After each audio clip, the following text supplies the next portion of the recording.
folks, welcome back to my channel. You can call me Lolly. Today I'm going to be doing the best and worst series tag from BooksLikeWhoa. I don't think she calls it a tag like in her title video. I'll have her most recent version of this linked in the description box below. But it's an original tag that she's done at least 2 years, maybe more, that has up to 17 questions now, but it's an end of the year wrap-up tag that talks about book series that you have started or finished or continued throughout the year. But I will have a separate video that talks about my various TBRs of the year. How did I do? And one of the TBRs was my series to continue TBR. So if you want to learn more details about that specifically, keep an eye out for that video. If this tag sounds like something that you would like to do, fear not, I will have all the questions also written in the description box for you to reference whenever you get around to making your own version of this video. Yes, let's get into it. We got 17 questions. This is going to take a minute. Question number 1. What is the best series that you caught up with this year that is still a work in progress? I picked The Book of Dust. I read Book 2, The Secret Commonwealth. This is a companion series to His Dark Materials. Book 1, La Belle Sauvage, takes place when Lyra is a baby. Book 2 takes place when she's like 19. And I didn't realize that this was going to be a trilogy. So I get to the end of it and I'm like, where's the rest? There's more? I have to wait.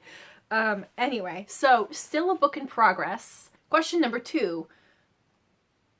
What is the best work in progress series that you are still working on? Or what is the best completed series that you are still working on?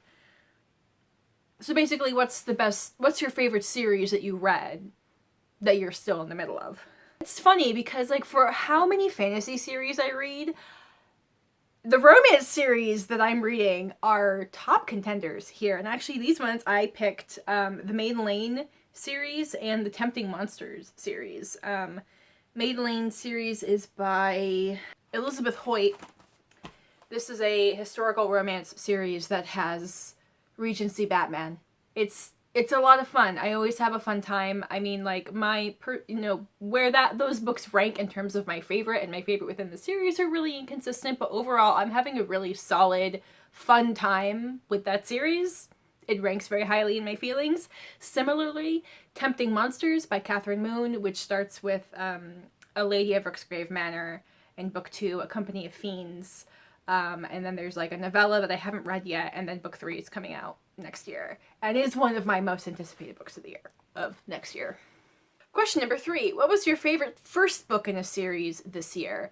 I have 3 answers for this. Again, Book 1 in the Tempting Monster series, A Lady of Rooksgrave Manor. Lots of happy feelings for that one. And then more serious fantasy feelings, Black Sun by Rebecca Rowanhorse. Yep, See the Hype. And similarly, The Final Strife by Sarah El Arifi is another very solid first book in a series. And we have a cover. We have a cover for Book 2. Yeah, both of those books I devoured. And I'm so excited to continue with both of those series. Question number 4. What is the first book in a series that you read this year that you think should have just been a standalone? So for this answer, I'm going with The Keeper of Night by Kylie Lee Baker. This is a pretty solid YA Asian-inspired, Japanese-inspired fantasy that deals a lot with Japanese mythology, and especially like ghost and demon mythology.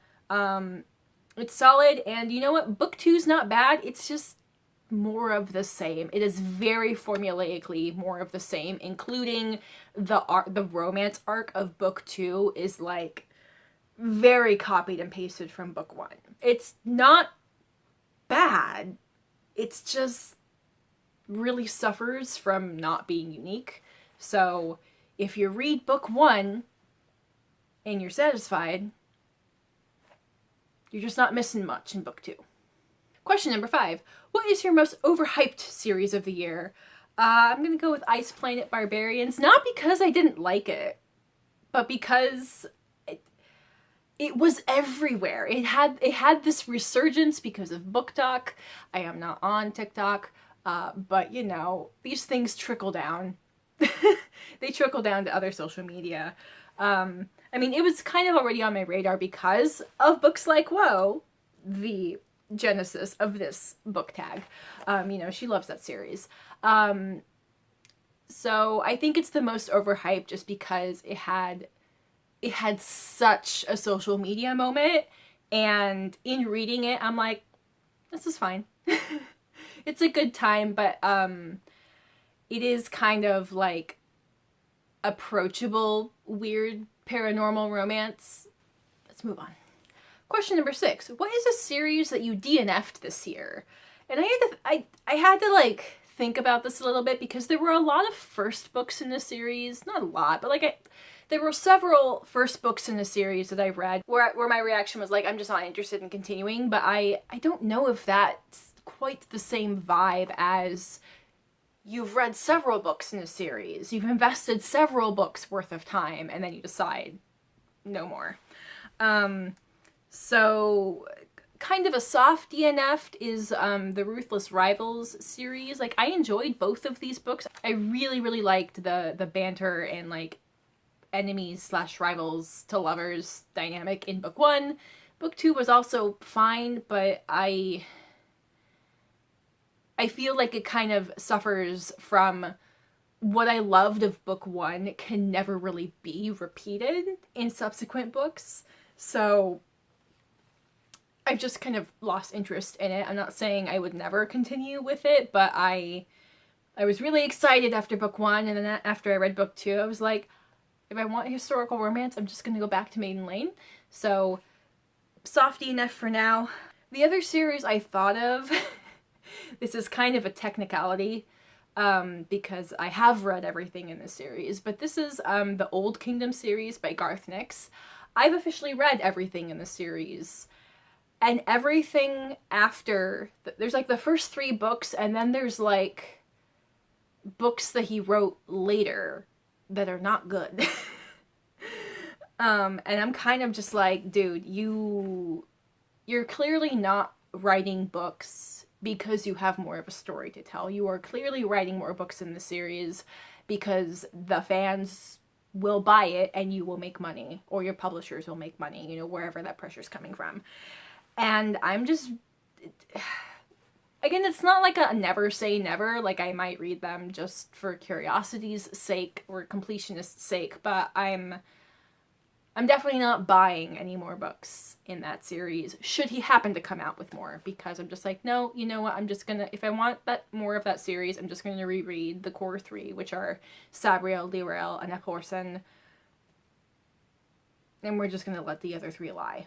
So that's kind of a technicality because there's not more books out yet, but there might be, and I'm just preemptively saying I don't need it. Question number 7. What was your favorite series finale, or what was your least favorite series finale of the year? A lot of these questions kind of have a, like, what was your favorite, or what was your least favorite, depending on, like, which answer you feel more strongly about. So, with this one, what was your favorite series finale, or what was your least favorite series finale of the year?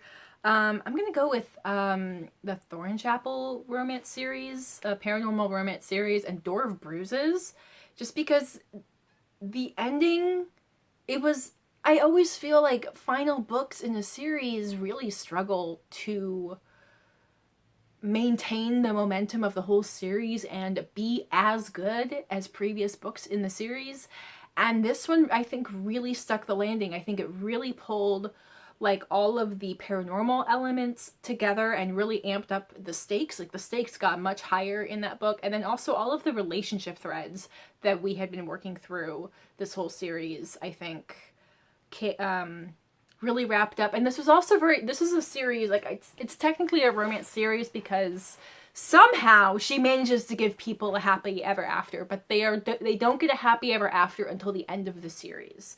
So there's probably some debate as to whether this is actually like a paranormal romance, because at the end of each book, we're very much not happy ever after. But it's kind of amazing how, yeah, it's like you get to the end of like book 3 and you're like, how is anyone going to be happy? And she somehow creates an ending that is very satisfying for every character in a way that fits with how things have been building.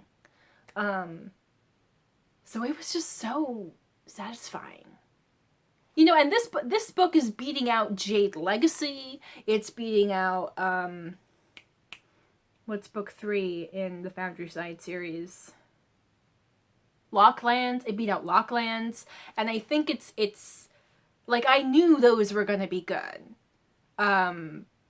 But this one was like, how is she going to pull everything together? So I think I was just so impressed and satisfied with that's why this one lives in my feelings just a little bit higher than those other very excellent series endings.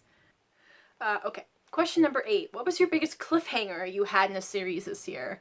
Again, The Secret Commonwealth, because I didn't realize it was going to be a trilogy. This is most of it. And actually, in all honesty, I can't even remember like what the cliffhanger was because I have a memory like a goldfish. If you're new here, I have trouble with a lot of like spontaneous detail recollection. I don't remember, I wouldn't be able to tell you exactly what the cliffhanger was, but I do remember, in addition to not realizing that there was going to be a whole other book, I do remember getting to the end of that book and being like, where the fuck are we going to go from here? But what?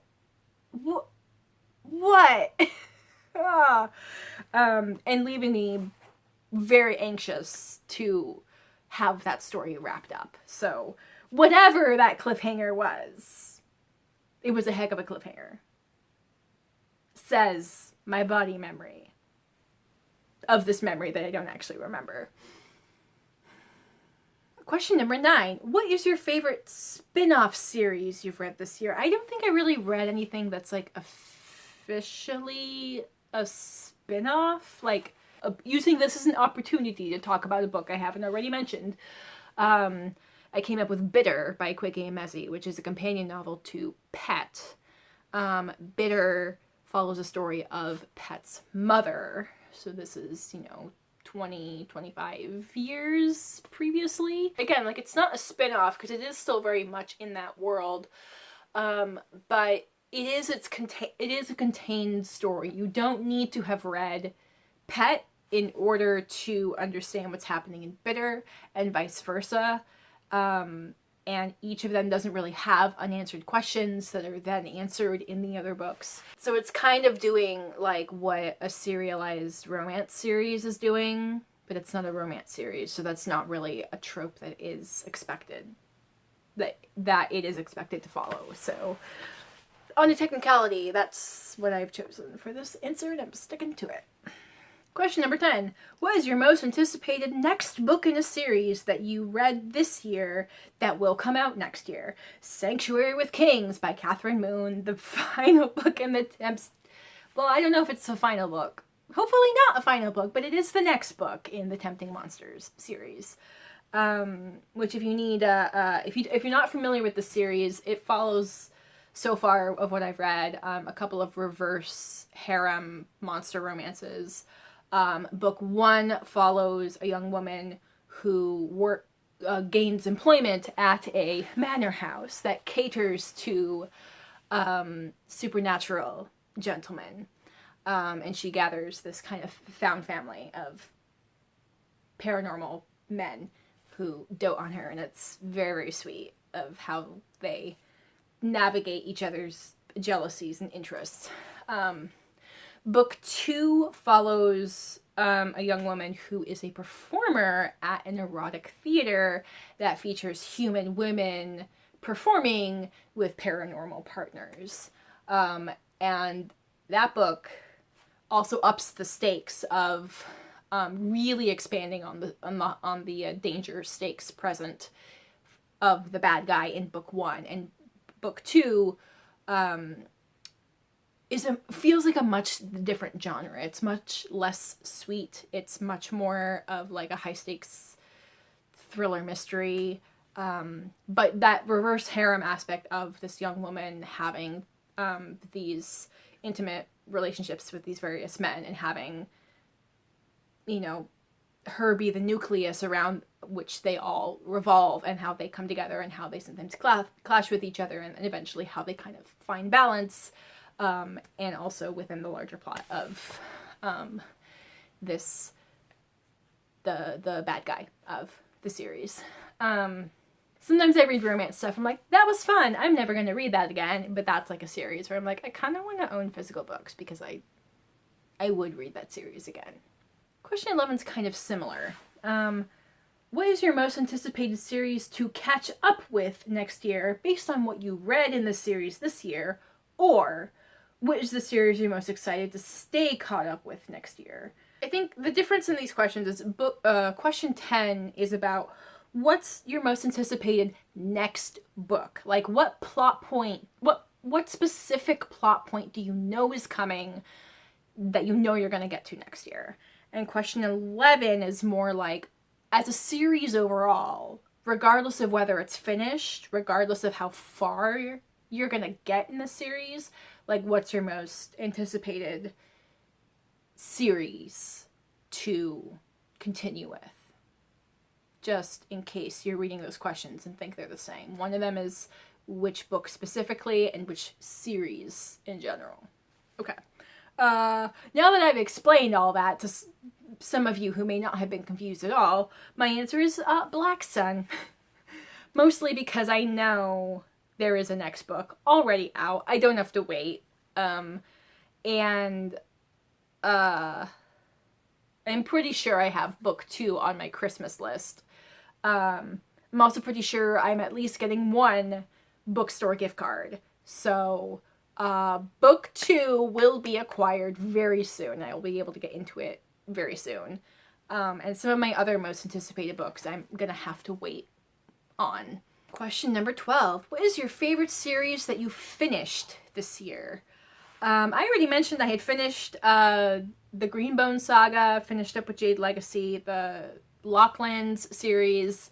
Both of those rank very highly. Also, the Faykeeper duology is one when I look back at what I've read this year, I'm like, yeah, it's a fantasy, but it's a very snarky, very teenage fantasy, whereas these other ones are these very complex adult fantasies. But the Faykeeper I got a soft spot for it. And book 2 really knocked it out of the park. Actually, hold on. Should I amend a previous answer to, I said the Faykeeper series. The book 1 is The Witch King. I'm not sure. I don't remember what the series is called. But in case you're not familiar with what's the Faykeeper series, book 1 is The Witch King. I started a thought and I didn't finish it. Should I go back and amend a previous answer because I'm remembering now that the Faykeeper ranks very highly in my feelings? I guess that could have been a contender for favorite series finale, but since that was only 2 books, I feel like I don't know. I feel like finishing a duology strong is a very different project than finishing something that's 3 or more books long. I don't know. Like I mentioned, a lot of these questions, you can also flip them and be like, what was your least favorite? What was the worst version? And my least favorite series that I finished this year was the Old Kingdom series. Because I finished up Tercio and Eleanor, which is fine. It's better than Golden Hand, which that was my hope. My hope, the low bar I set was I hope this book is better than Golden Hand, which it was. That's all I'll say on that. Question 13. What is your favorite episodic series of the year? And I had to go back and look up, what do you mean by episodic? So it's kind of like how a romance series, you don't need to read them in order. You don't need to start with book 1 because the story is fairly well encapsulated around whatever couple or couples you're looking at. I am not in the middle of reading a lot of books that do a series like that. But of course the favorite's going to be Maiden Lane. It's funny because that's a series where I started with book 4. Question 14. What is a series that you finally bailed on after holding on to it for a long time? Like with all things, I can't like fully commit. I can't say never, but I'm gonna say the Anne of Green Gables series. Book 1, well, I had Anne of Green Gables on my Amnesia Reads project, TBR, and I read book 1 and was reminded of how charming it was and how much I did love it. I read book 2, which I'm like, okay, still charming, but also doesn't hold a candle to book 1, and I can kind of see, like, with Anne as an adult, where's the story gonna go, and I'm like, honestly, I'm really not interested in reading book 3. I'm really not. So, never say never. It's a book I physically own, so I might get around to continuing with that series or trying to read more of that series at some point, but for now, we're just not going to worry about it. We're just not going to worry about it. Question 15. What is the series you were most surprised you liked this year? Probably the Sinner series by Sierra Simone. I wasn't surprised that I liked reading another series by Sierra Simone. She did the Thornchapel series. I think I was a little bit surprised by how much I devoured the first 3 books in this series.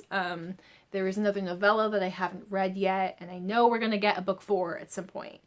Like, I know Sierra Simone does, wrestling with religion and human sensuality conversations, but, like, she's really not afraid to bring in blatant religion questions and mesh them with erotic human sexuality things.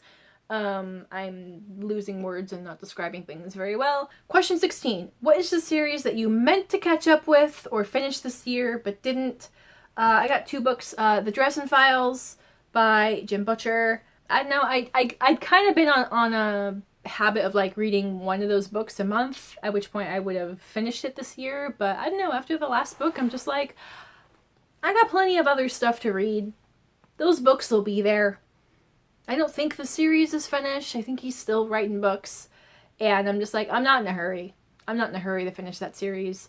The author does a pretty good job of catching the reader up on previous relevant information. So that is a series that I feel okay about, like, having some time between reading it. Whereas other series, I'm like, no, I need to read this soon because otherwise I'll forget shit. Another series that I thought I would finish is Becky Chambers. What's it called? Does the series have a name? I don't know. The series that starts with The Long Way to a Small Angry Planet. Because I've read the first 2, and then I own book 3, Record of a Spaceborne Few, and book 4 came out, The Galaxy and the Ground Within, and I just haven't gotten around to reading it. But this is a serialized series, in the sense of each book is a contained story and doesn't necessarily follow the same characters as the previous books. So that's another series where there can be a lot of time between reading one book and the next, and you're not really going to lose a lot because it's in the same world clearly, but it's its own contained story. So I look forward to continuing with the series, but also no pressure, no rush. Okay, great. Question 17. What is a series that you finished this year that you think is greater than the sum of its parts? Or what is a series that you caught up with if it's not quite finished yet? So for that, I will go with The Time Quintet by Madeleine L'Engle. Most famously, book 1 is A Wrinkle in Time. Book 2 is A Wind in the Door. Book 3 is A Swiftly Tilting Planet. Book 4 is Many Waters. And book 5 is An Acceptable Time. And I see this as greater than the sum of its parts because I think, as far as like young adult novels, I think the writing style is not timeless. Because I think these books were written before like middle grade and YA really took off as really catering to his audience. Because I mean, book 1 was published when? 1962. And I feel like a lot of like, you know, if it wasn't like a children's book, like an I Can Read chapter book, if it was like another book for children, it was kind of still written like in an adult voice with adult words. It was just like thematically appropriate for children, and the protagonists were younger.